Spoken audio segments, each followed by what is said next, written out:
Das Konzept der Mitarbeiterbeteiligung ist einfach.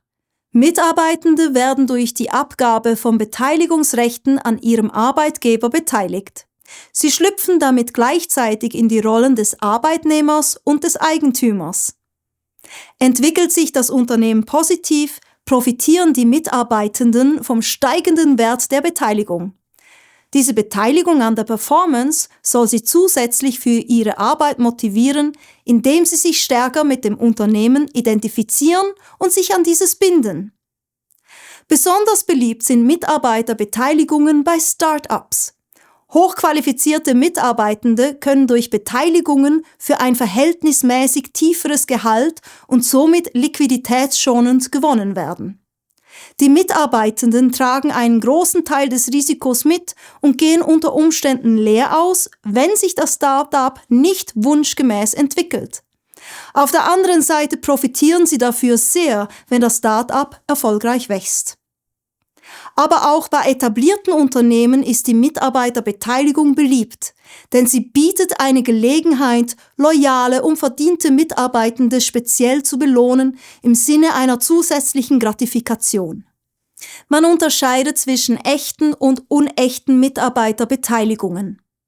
Bei der echten Mitarbeiterbeteiligung werden die Mitarbeitenden tatsächlich Aktionär der Gesellschaft, indem sie Zugang zu Mitarbeiteraktien oder Optionen erhalten mit den einhergehenden Aktionärsrechten und Pflichten. Bei der unechten Mitarbeiterbeteiligung haben die Mitarbeitenden hingegen kein Anrecht auf den Aktienbesitz und es werden ihnen entsprechend auch keine Eigentümer- und Mitbestimmungsrechte gewährt. Stattdessen wird der Mitarbeitende wirtschaftlich wie ein Aktionär behandelt und wird Inhaber eines ökonomischen Abbildes einer Aktie oder Option. Das heißt, die Geldzahlungen sind abhängig von der Höhe und Wertentwicklung der Aktie bzw. Option und einer allfälligen Dividendenzahlung. Zu den unechten Beteiligungsmodellen zählen die Phantom Stocks. Das ist ein fiktives Beteiligungspapier, das den Wert einer bestimmten Aktie spiegelt. Im Gegensatz zu den Stock Appreciation Rights, wo das Anrecht auf den Wertzuwachs einer bestimmten Aktie widerspiegelt wird. Und letztlich das Co-Investment, welches häufig im Zusammenhang mit der Übernahme von Gesellschaften durch Private Equity Strukturen angewendet wird. Beim Co-Investment wird das Management an der Gesellschaft beteiligt mit der Intention, dass das Management die Gesellschaft so führen wird, dass sich deren Wert erhöht. Solche Co-Investments sind dann als unechte Mitarbeiterbeteiligungen zu qualifizieren, wenn dem Management keine umfassenden Eigentümerrechte eingeräumt werden. Mitarbeiterbeteiligungspläne können vielfältig gestaltet und auf die Bedürfnisse der einzelnen Unternehmen angepasst werden. Für Mitarbeiterbeteiligungen wird häufig eine Sperrfrist vereinbart.